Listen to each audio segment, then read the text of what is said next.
we informed everyone, or that I was that informed, that today was the disappearance of Srila Bhaktisiddhanta Saraswati Thakura.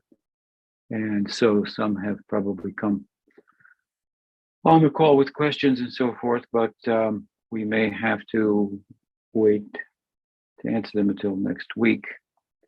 I'll see. And then I want to speak a little bit about Bhaktisiddhanta Saraswati Thakura. Maybe there'll be time left over for some questions as well. But we're grateful for the opportunity to say something in honor of the great Bhaktisiddhanta Saraswati Thakura on this auspicious day of his disappearance, which occurred, I believe, in 1936. And that would have been probably in January, as the moon, calculated by the moon. But I'll begin with a little bit about his, recalling a little bit about his life and his devotional absorption, commitment, if you will, out of which arose his innovations that we're all have benefited from and are here today as a result of work. I should say that in the words of Bhakti Rakshakshidhadev Goswami Maharaj, excuse me, appeared in the mind of Bhaktivinoda Thakur. It was his conception of worldwide Gaudiya Vaishnavism on the stage with other world religions, and even eclipsing them by its charm, if you will. That conception of Bhaktivinoda Thakur took shape in the form of the service of Bhaktisiddhanta Saraswati Thakur. And then he said, Pujapachita Maharaj, and that Bhaktivedanta Swami Prabhupada took it all over the world. So Saraswati Thakur was born in, I believe, 1874. And so in the last part of the last quarter of the 19th century. And of course, India was still occupied by Britain, Great Britain at the time. And his birth itself is extraordinary. His parentage, of course, he's the seventh son of, I think, 13 children, seventh of Bhaktivinoda Thakur and Bhagavati Devi. And Bhaktivinoda Thakur, of course, is a very significant figure. I believe it's fair to say that there are two periods in Bengal history, and that is pre-Chaitanya and post-Chaitanya. That's how significant Chaitanya Mahaprabhu is in Bengal history. But regarding the post-Chaitanya era, which we're still in today, of course, there's no one who is more significant in terms of the teachings of Chaitanya Mahaprabhu and preserving, reviving, distributing them than Bhaktivinoda Thakur. Thakur Bhaktivinoda Ki Jai. And that is just factual, not any kind of exaggeration or sectarian perspective. His work is extraordinary. He wrote over 100 books, and he wrote in Sanskrit, in Bengali, and in English. He revived or revealed, in many respects, the holy Dham of Vrindavan in the way the Goswamis did in relation to Vrindavan. Did I say Vrindavan? Navadvip. He excavated, if you will, the places of Chaitanya Mahaprabhu's Leela, his great book, Navadvip Dham Mahatmya, brings that out. It's a roadmap, if you will, for parikram throughout the 9 islands of Navadvip. And he also did a very substantial seva to Vrindavan by way of removing, through legal efforts, the influence of dacoits and robbers who were preying consistently on pilgrims on their way to Vrindavan. It was a great problem for pilgrims. You have to understand, of course, that pilgrims going to Vrindavan in India in those times, largely on foot, may have been walking for days and even months to come from the south or the west or the north, to come for a once-in-a-lifetime pilgrimage to Vrindavan. This is such efforts that is part of the Bhakti Anga Pada Sevanam. And just imagine, after all that effort, and they're robbed and even some of them murdered by dacoits. So he, through his influence as a magistrate, he got involved there and removed that influence and paved the way, if you will, to Vrindavan, as he did to Navadvip. And of course, with regard to Vrindavan, that disciple of Bhaktisiddhanta Saraswati Thakura, who took the ideas of Bhaktivinoda Thakur, as I said, all around the world, Om Vishnu Padayasi Bhaktivedanta Swami Prabhupada, my Guru Maharaj, that road to Vrindavan is now, since 1975, since the opening of the Krishna Balaram temple, named inappropriately so, Bhaktivedanta Marg. And in Vrindavan, he who gave shape to the ideas, as I mentioned in Bhaktivinoda Thakur, the great Bhaktisiddhanta Saraswati Thakur, disappearance they were honoring today. The road to Navadvip, there's only one along the bank of the Ganga. It's been named after him, and appropriately so, Bhaktivedanta Marg. So Bhaktivedanta Marg, Bhaktisiddhanta Marg and Bhaktivedanta Marg. These are the ways, if you will, to Navadvip and to Vrindavan, and they were created, if you will, or paved in the spirit of service to the great Bhaktivinoda Thakur.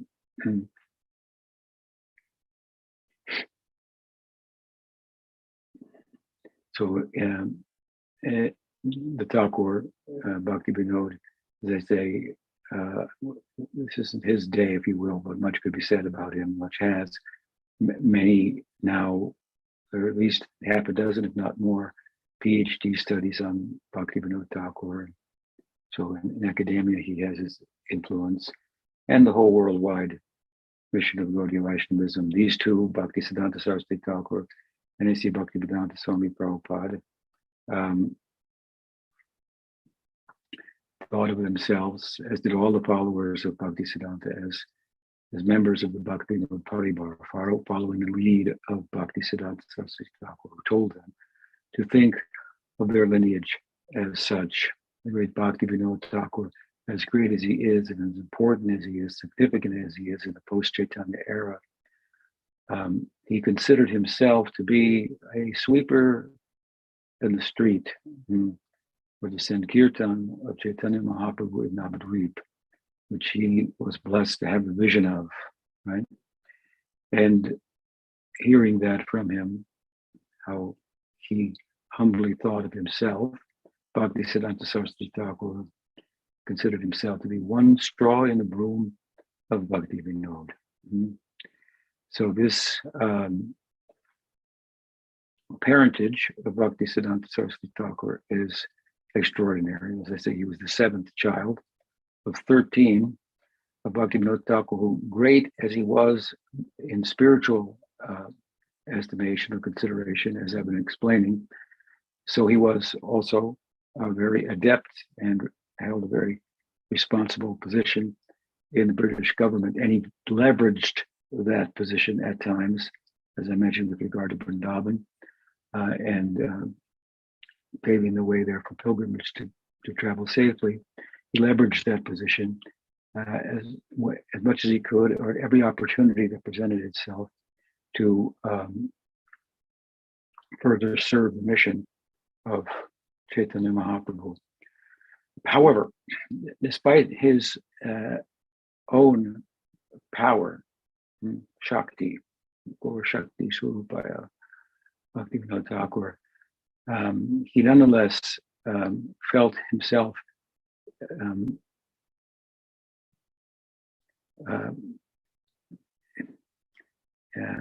not sufficiently spiritually powerful to do the kind of work that he felt was needed to take Chaitanya Mahaprabhu's illustrious teachings and give them the dignity that they deserved, that was lacking even in the pious intellectual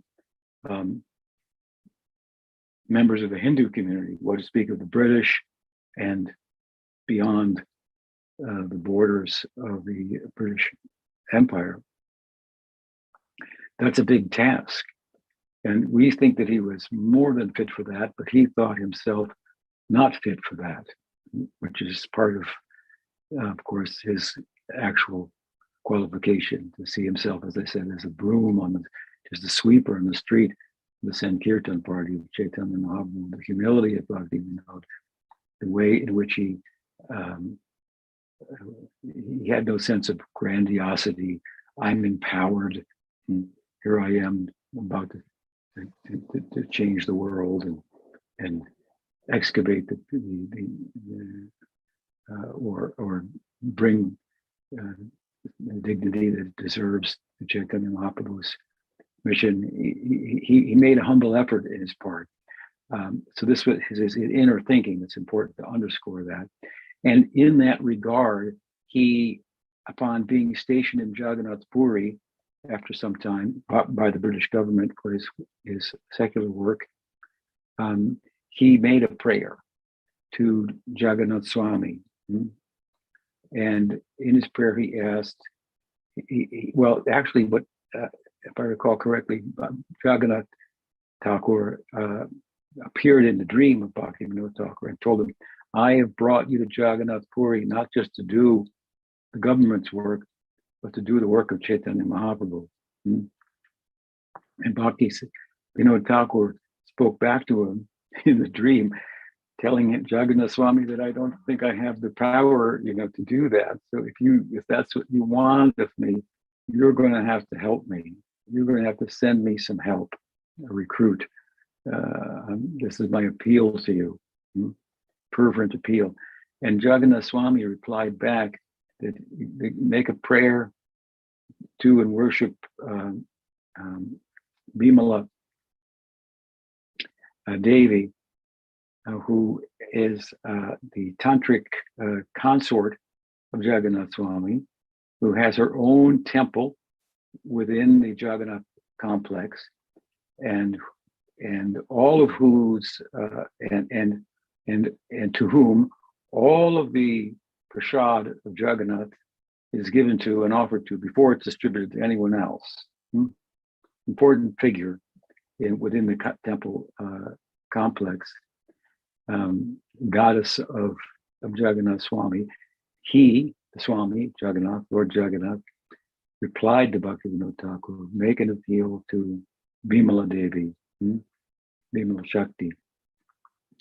And of course he made that prayer, and the reciprocation on the part of Bimala Devi was this seventh child of Bhaktivinoda Thakur, Kedarnath Bhaktivinoda, and Bhagavati, who Bhaktivinoda Thakur appropriately named Bimal Prasad. Bimal Prasad, the mercy of Bimal Devi, coming at the with the blessing of Jagannath Swami to the world. And of course, he there were some there's a couple of very inspiring anecdotes about his appearance in early infancy with regard to further blessings of Jagannath Swami. One of the anecdotes is that his umbilical cord was wrapped around his neck like a Brahmin's thread, and it said that it left some impression that stayed there for his whole life. And this is very interesting, given the later day struggle that Bhaktisiddhanta Saraswati Thakura took up at the behest of Bhaktivinoda Thakur to establish the appropriate the proper Siddhanta regarding Varnashram, and the fact, and particularly about it, the fact that the determination of one's caste, if you will, is to be calculated by one's character and deeds and actions rather than by birth. And indeed, it's stated in the scriptures that the seminal or hereditary Brahmanhood doesn't hold up in Kali Yuga in particular. So he struggled with this with the Brahmin community and some of the Vaishnava Goswami families, if you will, the Jati Goswamis, who were also Brahmins. Not all of them. Some of them supported him. In the Radharaman temple, he was supported, but in Bengal, he largely was not supported. And he was, of course, this is later on in his mission, giving Brahmin threads to non-Brahmin birth people, and this was a huge controversy, huge struggle he underwent. So it's interesting. Maybe we'll get into that a little further as we progress with the discussion and the timeline of his life.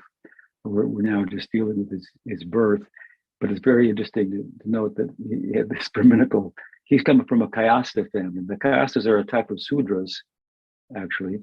Ramananda Roy was a Kayastha, but over time they were elevated to be able to perform clerical duties, administrative duties, and so forth. So he was from, as Bhaktivinoda Thakur was as well, from the Kayastha community, as Prabhupada was, my Guru Maharaj, Kayastha family. And so he would speak of acting like a Brahmin and performing the duties of a Brahmin. It's one thing to have the qualities of a Brahmin, some think, but that doesn't mean you can perform the duties of the Brahmin until next life when you take birth in the Brahmin family. Well, he, in his struggle with this, of course, there was a great debate, and he provided considerable evidence from scripture to the contrary to support his point. But not only did he act like a Brahmin, perform the duties of a Brahmin, but he anointed others as Brahmin Vaishnavas who weren't from Brahmin families, and this was a huge issue. I'll hopefully get back to that, but it's very interesting that he was born with really, for all intents and purposes, with the Brahminical thread. And of course, in his youth, also about maybe 5-6 months, I believe it was, after his birth, he was born on what's called the Grand Road, which is the main road in Jagannath Puri to the temple, on the road on which the Rath Yatra is performed.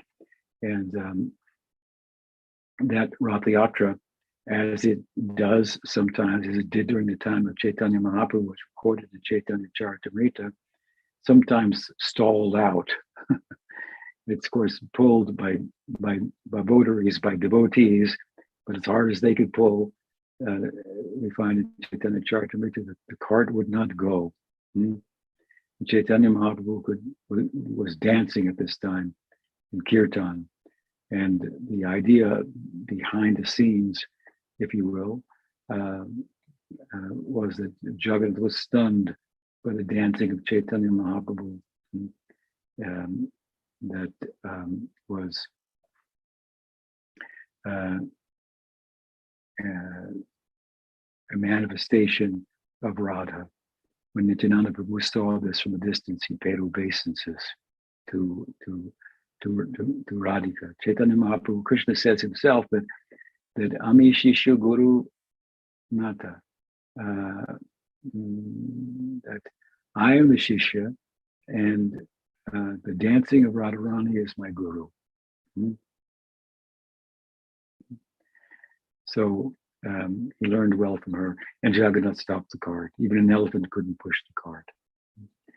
So the whys of Jagannath's stopping the cart at different times in his annual Rath Yatra are not always understandable from an external point of view. And in this instance, in the life of Bhaktisiddhanta Saraswati Thakur, just in his childhood, the cart stopped in front of the house of Bhaktivinoda Thakur and wouldn't move. And of course, we have to look deeper why it couldn't move. And what we find is that it stayed there, immovable, until Bhagavati Devi brought out the young child, Bimal Prasad, and brought him, taking advantage of Jagannath stopping there before the deity, whose garland then fell off onto the neck of the child, and blessed him in that way. And only after that did the cart move on. It was a very auspicious event. So the childhood, the birth, the childhood of Bhaktisiddhanta Saraswati Thakur, these were extraordinary. There were these are a couple of anecdotes. Others, when he had his astrological chart done, the astrologer was shocked. Never seen a chart like this. A person, and he was quite confident that the person would become famous throughout the whole world for his religious contributions and so forth. So this, I want to say, is Bhaktisiddhanta Saraswati Thakur was a very extraordinary person to appear in the world. People disagreed with him, people argued with him, people joined him. But those who joined him were right. Those who argued against him, those who criticize him today, and there are some people and so forth, they need to take these things into consideration. They criticize him for his adjustments and so forth, but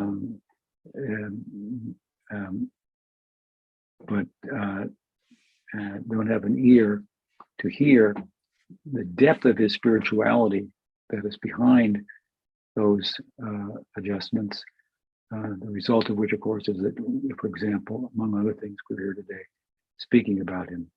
But we'll come to that more. But as he grew into his school years, he was also recognized by the teachers to be extraordinary.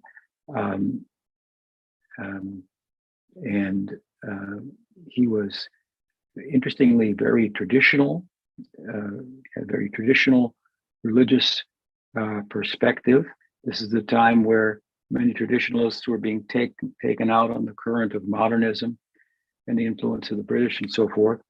He had a very strong and committed leaning towards a traditional perspective from a conceptual point of view, but from a practical point of view, he embraced modernity. This later would put him at odds with both sectors.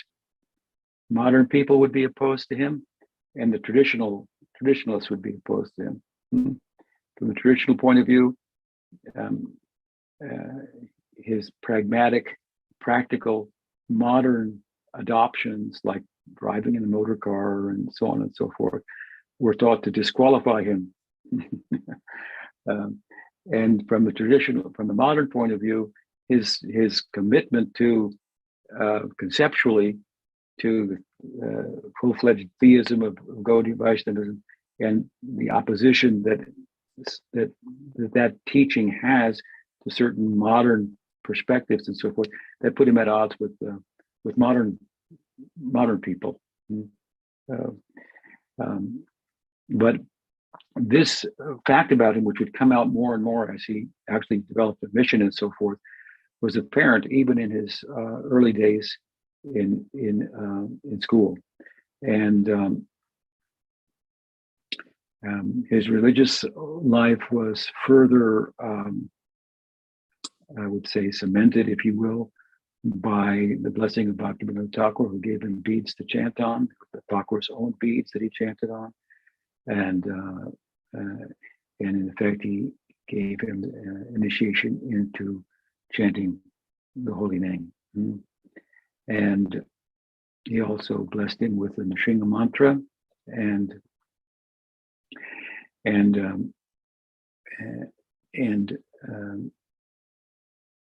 so this way he saw Bhaktivinoda Thakur not only as his father, but as his Harinam Guru. And of course, it was later Bhaktivinoda Thakur who told him, go and take mantra diksha from Gorkishore Das Babaji Maharaj. But in his youth, as I say, he was very religious and a traditionalist conceptually, but very interested in modern ideas at the same time, and able to embrace the practical ideas coming from the modern world that were useful, and so forth. It was something, and he was recognized in his school days as being a very morally upright religious person, very capable, very intelligent. His memory was extraordinary. You know, you hear in all these hagiographies of whether it be Chaitanya Mahaprabhu's followers or followers of the Buddha or this one or that one, from the time in which those type of that genre of literature was more popular. There's always these. And by the age of 12, he memorized all the Vedas. So these kind of statements, they're just kind of meant to say he was very smart, he had a very good memory, and so forth. But with regard to Bhaktisiddhanta, he actually memorized the whole Bhagavad Gita, I think, at 7 years old, and could recite it. So he was very extraordinary and very, I would say, very desirable by people of the elders, you know, in the modern world. They wanted to bring him into the issues of the day for the Hindus in relation to the British and India's encounter with modernity and so on and so forth. But at the same time that he was desirable, attractive as a young man, he also came into conflict with some of his teachers, especially with regard to his interest in astronomy. He disagreed with his professor on a substantial point and would not back down, and ultimately left school over the issue and wrote his own book. What is that book called? Siddhanta, Surya Siddhanta, or something to that effect. And it was with regard to this, his interest in astrology and his keen insights, not astrology, but astronomy, excuse me, although he was, I think, a Jyotish as well. Bhaktivinoda Thakur further blessed him with the title Bhaktisiddhanta. So the name Bhaktisiddhanta actually came from Bhaktivinoda. Later, when he took sannyas, he added the sannyas name Saraswati, Bhaktisiddhanta, Saraswati. So at any rate, in his youth, very religious, very morally upright. he formed a society as a very young man called the August Assembly, in which all of the members were celibates. They made a vow for celibacy for life, which is the Bhishma. This is like, whoa, that's the famous oracle from the sky when grandfather Bhishma took a vow, wasn't it? Bhishma took a vow of celibacy. Bhishma. I think the name means something to that effect, like, oh my God. So anyway, they all took a vow. Well, how many of them ever followed, we don't know, but Bhaktisiddhanta Thakura remained a Naistika brahmachari, celibate for his whole life. That was thought to be very morally upright and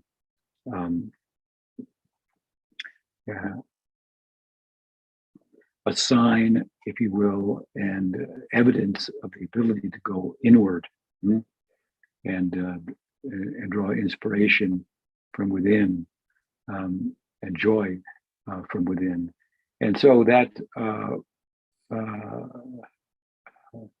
was that society, that August Assembly, was an example of his ability to inspire others. I don't think he was the best organizer of sorts.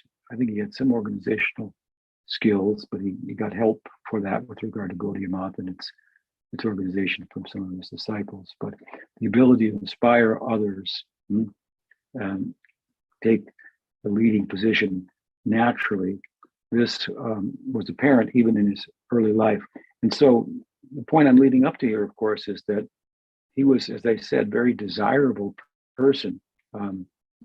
Youth is desirable in itself. What to speak of a youth who's like mature for his age, very intelligent, very, very, very attractive. And so many of the different groups, institutions, and whatnot would have liked him or wanted him to join with them, as was the case with Bhaktivinoda Thakur, not as a child, but he was also very desirable. People were shocked when he became a Gaudiya Vaishnava. But with Bhaktisiddhanta, Bhima Prasad, he had at his feet, if you will, any opportunity for higher learning, for occupation, marriage. All these things were like falling at his feet, if you will. But although he was not interested by them, by his own admission, interested in the offers, by his own admission, the accolades that he got, the praise that he got for that was something that he had to.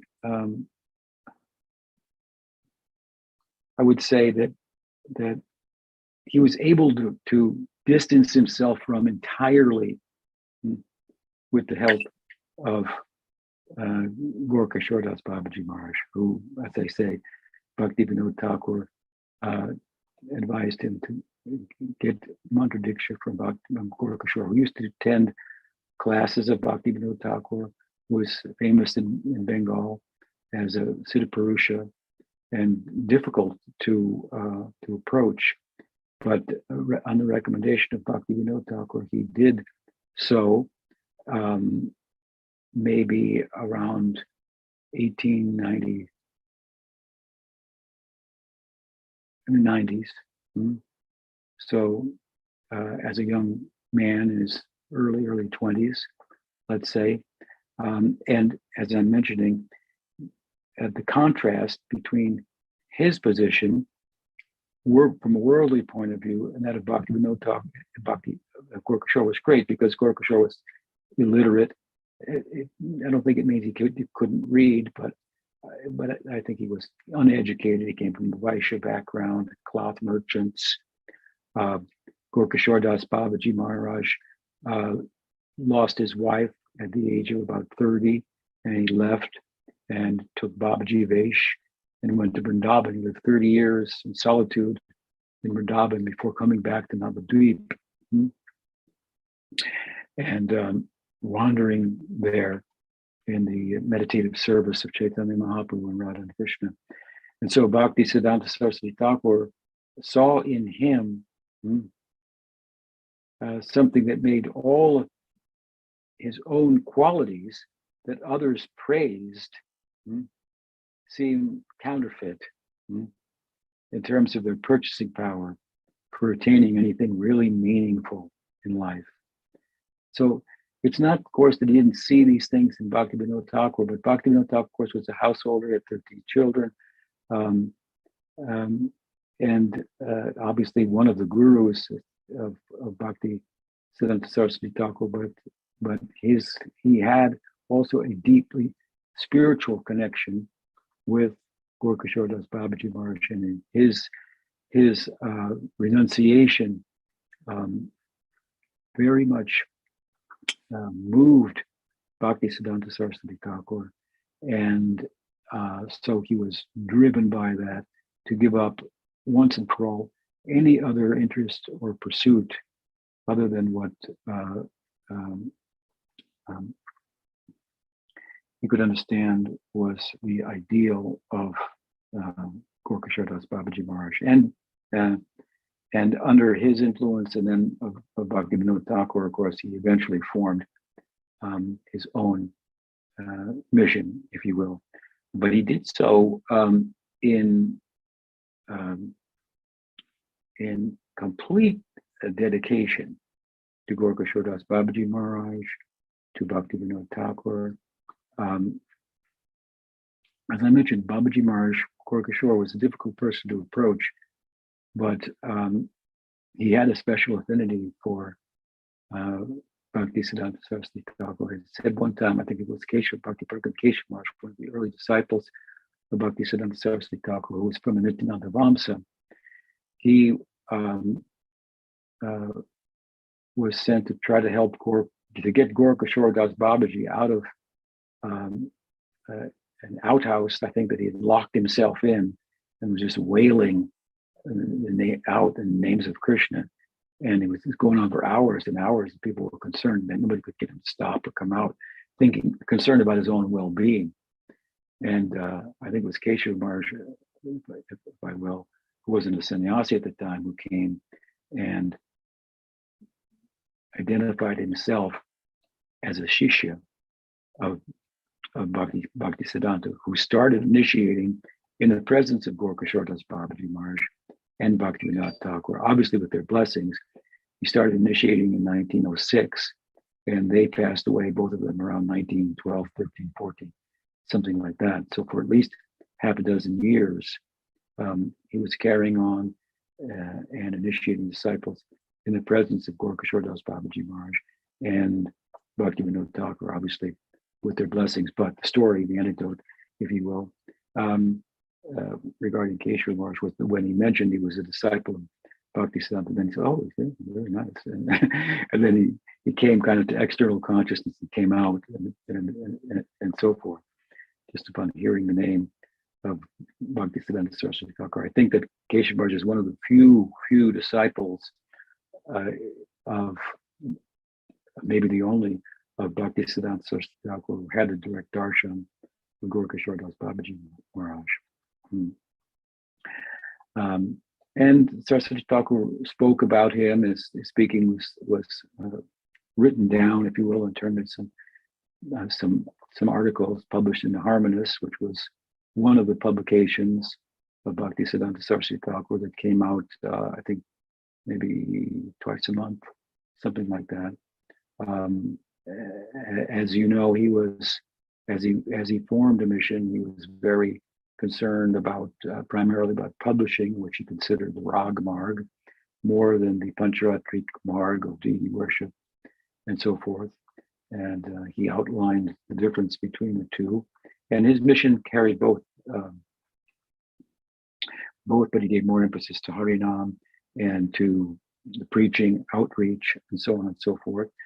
But before his outreach became really substantial, as the Gaudiya Math, Gaudiya mission, and so forth, he made a commitment to chant 1 billion names of Krishna And now it took a long time. I don't know how well you calculate this. I think 64 rounds is 100,000 names. So 100,000, how many times does 100,000 go into a billion? Are you mathematicians? Paramanan, don't you have a degree in math?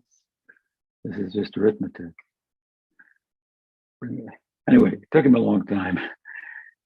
And he did so in the midst of other activities as well.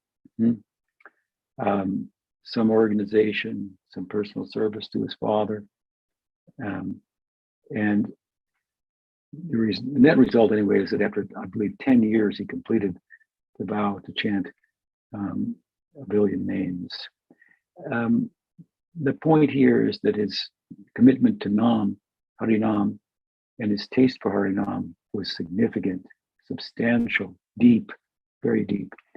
In fact, he had more, under the influence of Gorkashore Das Babaji, more of an inclination towards a contemplative life rather than to the outgoing Goshti Anandi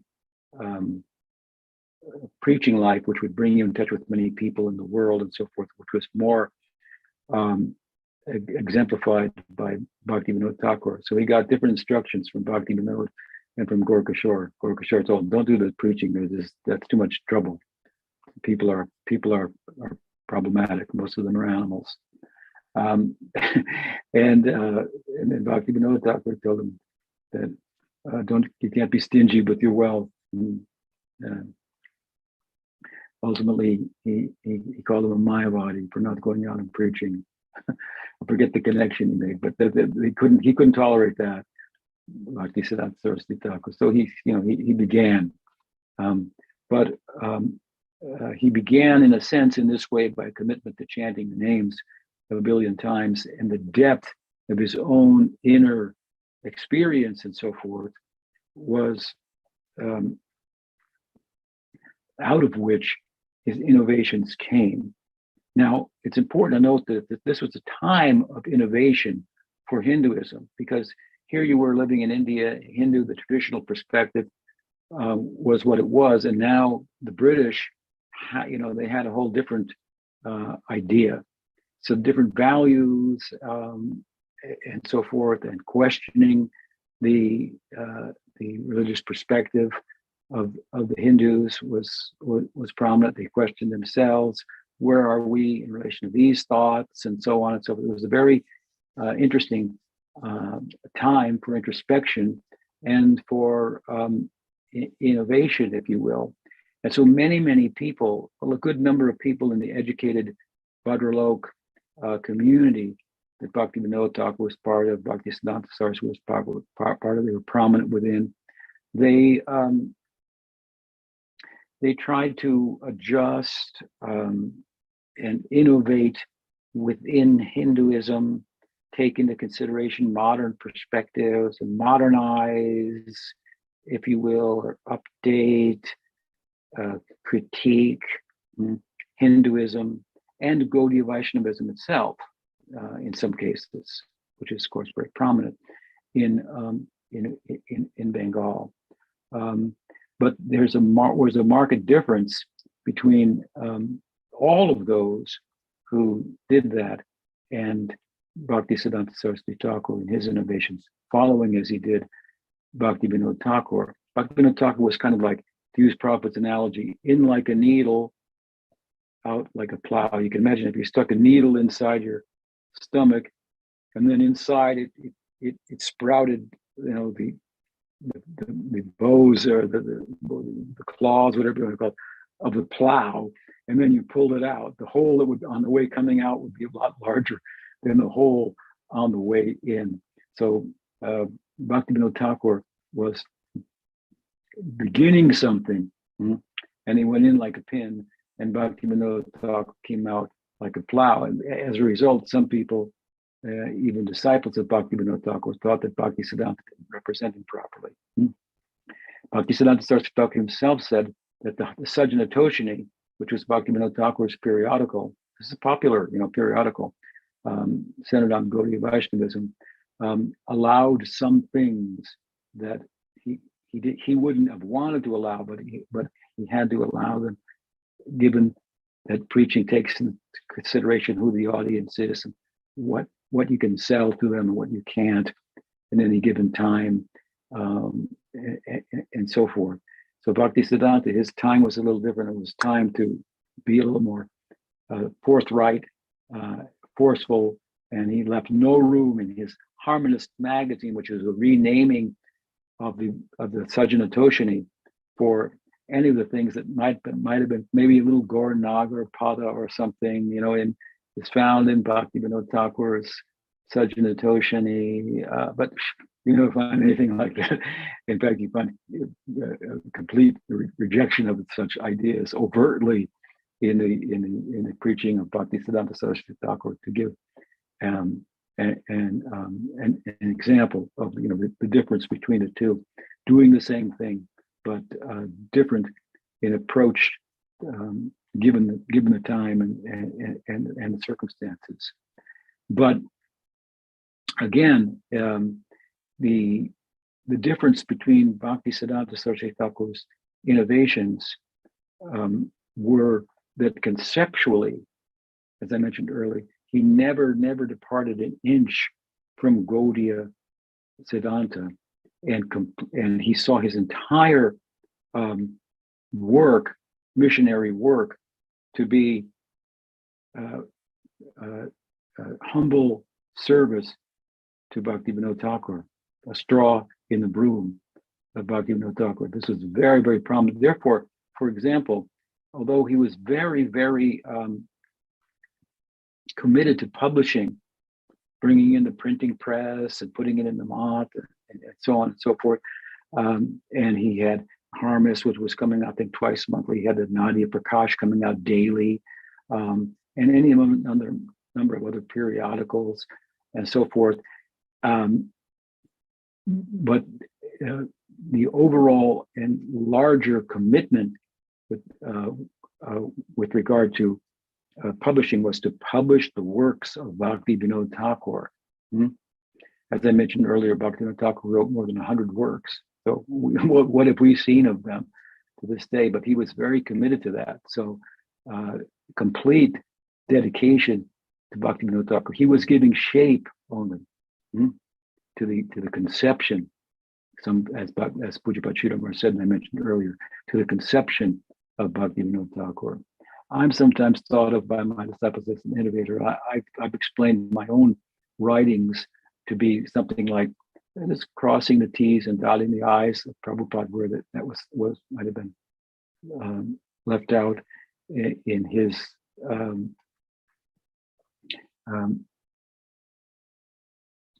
writing, which was done, in the context of traveling around the world a dozen times, and so on and so forth. A small contribution. So Bhaktisiddhanta was completely dedicated to his gurus. That's where he derived the power to do his innovative work, and he was deeply, deeply experienced to chant a billion names. I mean, he had a taste for Harinam. He could weep, and the name would bring tears spontaneously. The depth of his own spirituality is what gave him the capacity to be a critique, even of Gaudiya, to render a critique even of Gaudiya Vaishnavism.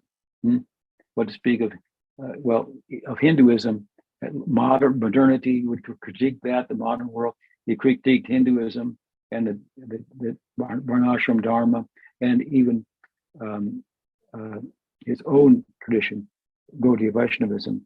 But the way in which he critiqued Gaudiya Vaishnavism was the inability on the part of some of its advocates to adopt from the modern world in a practical sense, in the way that he did, without compromising the teachings. Others compromised the teachings, and the baby, if you will, the proverbial baby went out with the bathwater on the part of some Gaudiya innovators of the time, because their innovations were in their heads. They were the work of their heads, their minds, their intellect.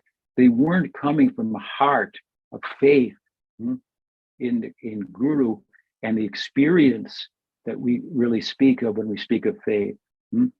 Not belief, which is an intellectual affair, but faith, deep experience, as Pujapad Sridhar Maharaj used to describe the spiritual world, planets of faith, a realm of faith. Here we live in a realm of doubt, no doubt, and doubt, or skepticism, if you will. I was writing about it recently on the Facebook, on our forum there, is not the way forward. We should have doubts, and I've often said, bring the doubts and before the Guru in doubt, sit before the Guru in doubt with the faith that your doubts will be dismissed or done away with, answered by his or her ability to explain the scripture in a relevant way, and so forth and so on. So the way forward is faith. Shadavan jana he shadavan jana. Little faith you can practice, and little practice can give a deep experience. And that will ground you in Gaudiya Vaishnavism more than any even philosophical understanding in your head. I mean, I have a pretty deep philosophical mind and understanding of Gaudiya Vaishnavism, and I can tell you frankly that my intellectual understanding of Gaudiya Vaishnavism, which you could say would be my well-reasoned faith, certainly brings me deep experience in my practice. But there was whatever it is, 50 years ago when I began this, I didn't have the well-reasoned faith that I have now, and I didn't have access to all the books that are available now. I mean, when I joined, we didn't even have the Bhagavad Gita as it is, in its final form. There was a limited edition of it, but anyway, but my experience was deep. My bliss wasn't any less, I should say. So the way forward is faith, which properly understood is the action that we call Sharanagati. It's a call to action, which then brings the tangible results of spiritual experience. So Bhaktisiddhanta Saraswati Thakura, the work that he did, the mission that he did is just extraordinary.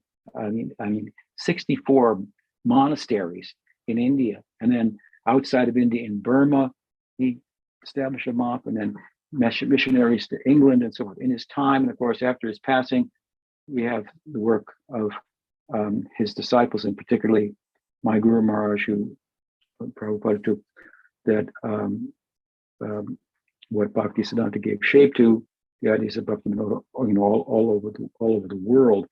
And Prabhupada, I've said before that I heard from Prabhupada, I heard from Pujapad Sridhar Maharaj and Pujapad Pramod Puri Goswami Maharaj about Bhaktisiddhanta Saraswati Thakura. And Prabhupada was rather tight-lipped, so we didn't hear too much. Sridhar Maharaj talked much about the mission of Bhaktisiddhanta and how it worked, the preaching and so forth. And Pramod Puri Maharaj, I gathered from him some intimate feelings of that he expressed that gave me some sense of the affectionate nature of Bhaktisiddhanta Saraswati Thakura. Affectionate nature. He was very heavy, but his disciples understood his heaviness to be his affection, both his monks, his monastics, his brahmacharis and sannyasis, and his householders. Before I go into that, I want to say one thing about Prabhupada, who was tight-lipped, didn't say much about Bhaktisiddhanta. He revealed a lot at the same time by not saying much, because in the couple of times that I was with him when he spoke about Bhaktisiddhanta, he couldn't get out more than 2 sentences without weeping. This is someone who is like the sun, Prabhupada, for Gaudiya Vaishnavism in the world. Just like what he did was incredible. To be in his presence, just incredible. Even without being in his presence, as I've said, temples developed where he never went in cities, and the hundreds of devotees there. It's just incredible. Very accurate, as Pujapad Sridhar Maharaj would say. empowered by Nityananda Prabhu to do this kind of work. So for him to weep at just the thought and trying to say something about Bhaktisiddhanta Saraswati Thakur would told us, if we were paying attention as disciples, Bhaktisiddhanta Saraswati Thakur was a very, very deep, spiritually deep, extraordinary person. And we have to look at his innovations in relation to that. Not only in terms of our ability to Gaudiya's ability to accept them as pragmatic and not a deviation, but as evidence of the depth of his realizations. So in his time, there were others, as I say, a number of people who were reformers, even within Gaudiya Vaishnavism, but their reformation was going on in their head. Here's what the modern people say. How do we think about it? Let's think about it in another way and make it adjustments. And, Krishna in Braj with his immoral activities, maybe that those sections are just interpolations. We'll leave that out. Let's take the Krishna of the Bhagavad Gita, who's a statesman and speaking the Upanishadic wisdom. That looks good. So these type of adjustments, they threw the baby out with the bathwater, if you will, because they didn't have the depth of experience of what is Braj Bhakti. What is Manjari Bhav? He saw himself as Nayanamani Manjari Bhaktisiddhanta Saraswati Thakur. He didn't talk that much about it directly, but his campaign came out of experience of it. You can talk about it. You can know what to say. That's not so easy. And then to say it, that's hard too. But to do it, that's a whole other thing. That's a whole other thing. And to do it, Chaitanya Mahaprabhu did it, and he didn't say much at all. He didn't write anything except 8 verses. A couple of people he talked to at some length, Sarvabhauma, in private, Prakashananda Saraswati. Otherwise, he's chanting, chanting the holy name, taking Mahaprasadam, touring the places of pilgrimage and so on. When the Goswamis, yes, they wrote, that's true, but they were commissioned, but they were told by Chaitanya Mahaprabhu to write. Has anyone told us to be an innovator, to update our tradition? Are we doing it on the basis of such a spiritual order, or out of deep experience, or like these, I say, in his own time, there were any number of people who were innovating in their head. So it's not a head exercise, the innovations of Bhaktisiddhanta Saraswati Thakur. It's actually coming out of his heart. And when he said things like, I'm prepared to serve meat to the Europeans if they'll come here in Mayapur and listen to the Bhagavad Gita, I mean, it shocked his own disciples, shocked to hear that. But when he realized their shock, he said, "Oh, I think there's a statement by Srila Maharaj that he was there at the time that said, Saraswati Thakur replied that, oh, I thought of this 1,000 lifetimes ago," something like that. Like this. I'm prepared to do whatever. He could digest that. He could actually digest that. We did things selling Prabhupada's books at his behest. That I, if I was thinking more clearly, I probably wouldn't have done. But it's probably good that I wasn't thinking more clearly, because the work got done. And we somehow or other got out there and sold his books, and many people got them and benefited from them. And some people didn't like the books. I remember in the airport, some people would take them, and then some janitor would come and say, "Can I have that book?" And then he would throw it away or burn it in front of us because they didn't like us at the airport. Some of the employees, but Prabhupada could digest that. When there's really big outreach and innovation, well, you're going to have to stretch the limits a little bit, and there may be some downsides. So you have to be able to digest that. They could digest it. Bhaktisiddhanta Saraswati Thakur could digest it. So his innovations were considerable, and again, we're a good example of it. but they came from the depth of his spiritual realization. They weren't just a head exercise. They weren't coming from a fertile imagination or anything of the sort. Of course, our minds work and our intelligence works, but let them. He had an intelligence, an intellect, buddhi that was driven by his bhava. By the exercise of buddhi unto itself, you're not going to get any bhava. That's for sure. Prabhupada used to call it over-intelligent, a real problem, over-intelligent.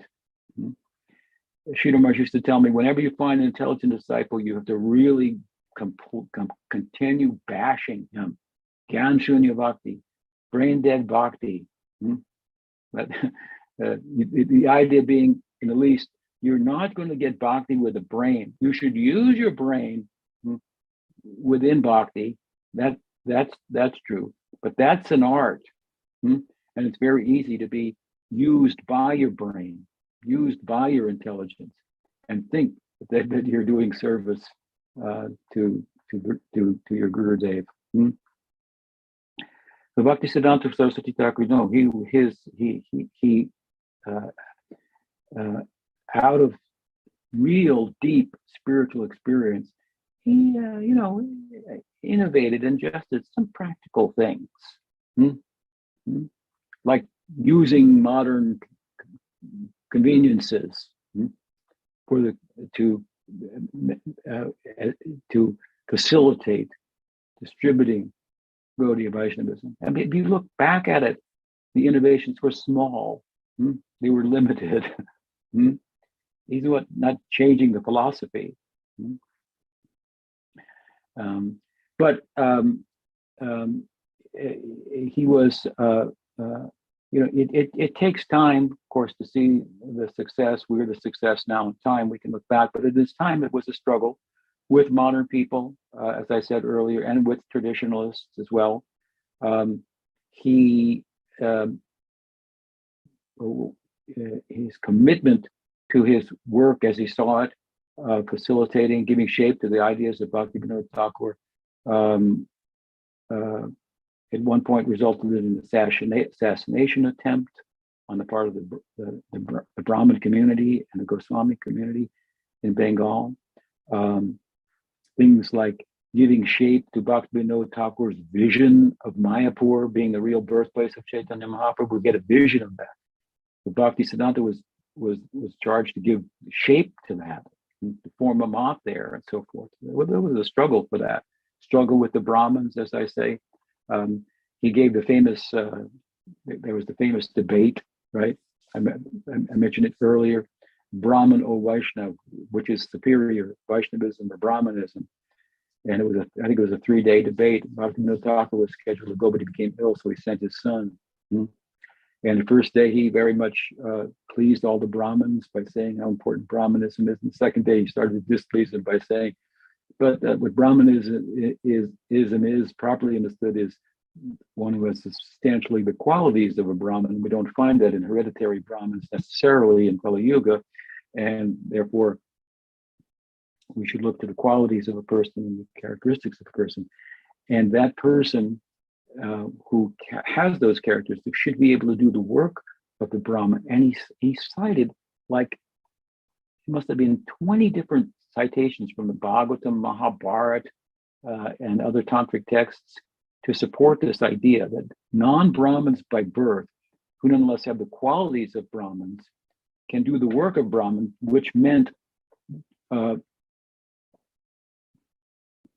be gurus, because gurus, that's the work of the Brahmins within the Varnashram. This is a problem. Even today, there are some Gaudiya lineages that emphasize, unless you're born in a Brahmin family, you can't be a guru. Despite so many examples like Narottam Thakur, like Baladev Vidyabhushan, not from Brahmin families,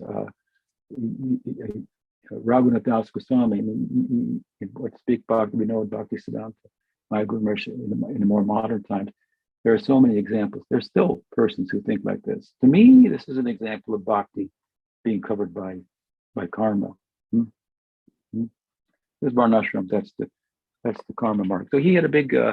This is a big struggle for him. This is his idea was, of course, that real varnashram means that people have certain qualities, no matter whether you call it varnashram or not. And they should be recognized as such, and people should be engaged accordingly to give them material balance. And in a very kind of broad sense, it gives some its support for the Vaishnav life, the two Vaishnav life and Varnashram Dharma. At some points, they run on parallel lines.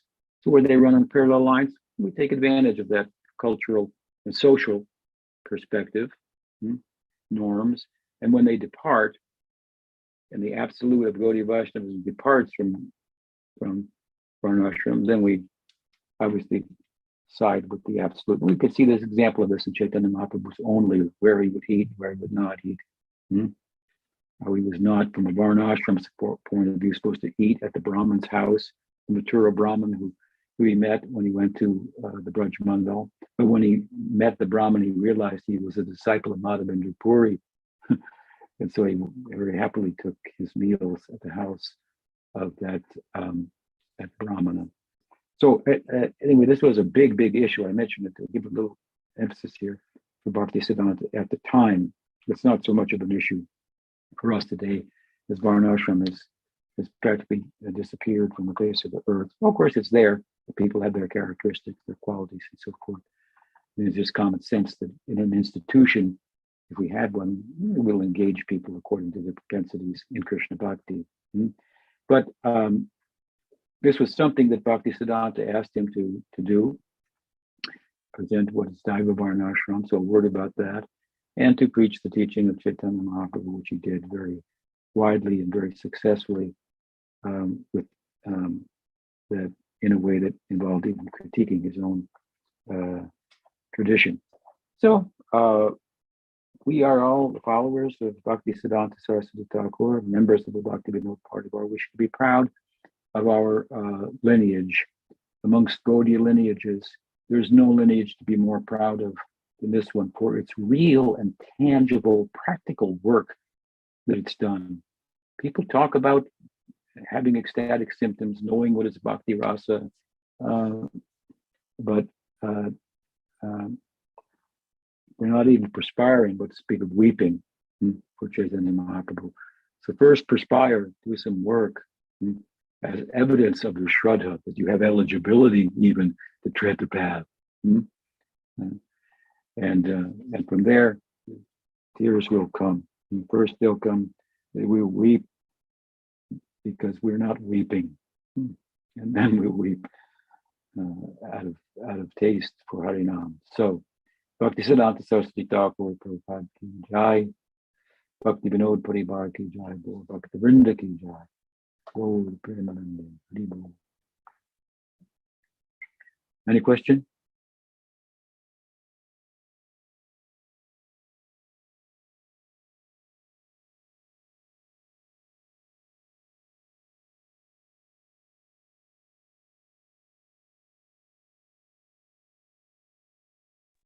Hare Krishna Maharaj. May I ask a question? Amen. Thank you. So I have two questions, and one of them being, so Bhaktisiddhanta Saraswati Thakur and Bhaktivinoda Thakur, are there also Shakti Avesh avatars then? Although maybe it's not that common, but actually they are also, no? Well, in a broad sense, the Vaishnav who is empowered to do the work of Guru has an Avesh, so Guru Tattva. So the Avesh means empowerment. At the same time, there are, more technically speaking, two types of Avesh avatars. I believe one is when Vishnu himself incarnates as a particular power of himself, like the power Gyan Shakti. So Krishna Dvaipayana Vyas, who wrote the Bhagavatam from the traditional point of view, is the embodiment of the Gyan Shakti of Bhagwan. So he's Bhagwan himself, but it manifests as that power. And then the other type of Shakti avatar is when a Vaishnav is empowered by one of Bhagwan's Shaktis, like Gyan Shakti, Bhakti Shakti, Palana Shakti, as may be the case. And that is an empowerment that can be present for some time and then be withdrawn. So we look at, what is his name?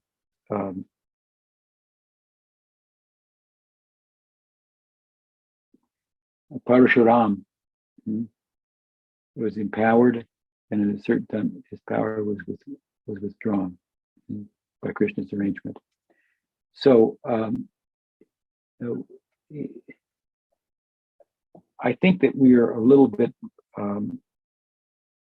more, I won't say,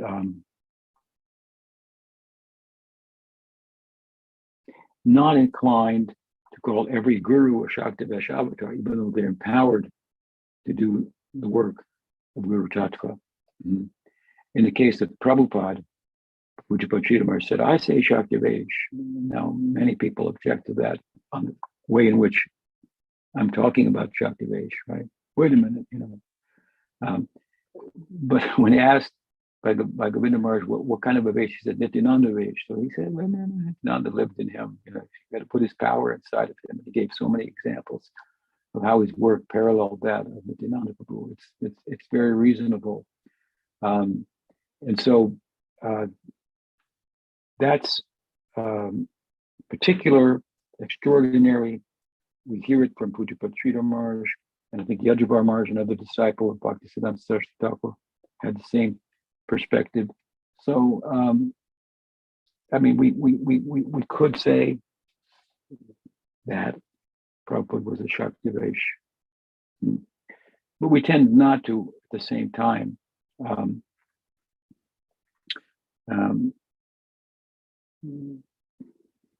Because the Shakti Vaishnav has more of a connotation of being Vishnu than being a devotee of Vishnu or Krishna. And I don't think that Prabhupada himself would accept if I called him a Shakti Vaishnav avatar, even if he knew he was empowered by Nityananda Prabhu. So we think that is a beautiful statement on the part of Pujapad Sridhar Maharaj and others, and we take it into consideration. And you could think about it literally or not. I kind of think not, because Prabhupada wouldn't accept it if I said, you're a Shakti Vaishnava avatar. Prabhupada wouldn't consider himself an avatar. So those are some thoughts on the topic. Thank you. Yeah. Maybe ask a second. But I'll say this about Bhaktisiddhanta Saraswati Thakur, that he was sent by Bimal Shakti, as he said earlier. So sometimes Bhaktisiddhanta Thakur, I think, referred to him as the ray of Vishnu. They're special. And he talked about Bhaktisiddhanta Thakur as being sent also to the world. Bhaktisiddhanta did. So we can't say enough about them. We will. And as far as predictions go, Srila Prabhupada was kind of predicted, no?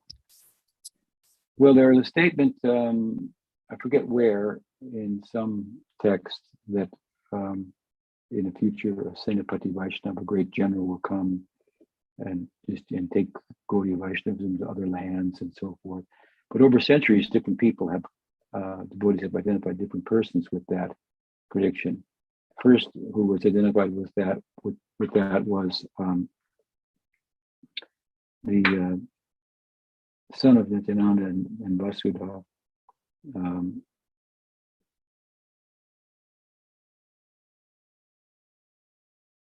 Bhuchandra Goswami.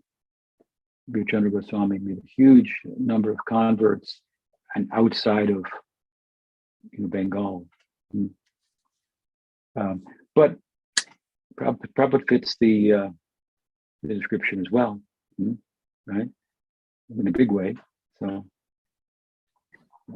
in that way, he's considered a Senapati Charya. Another question?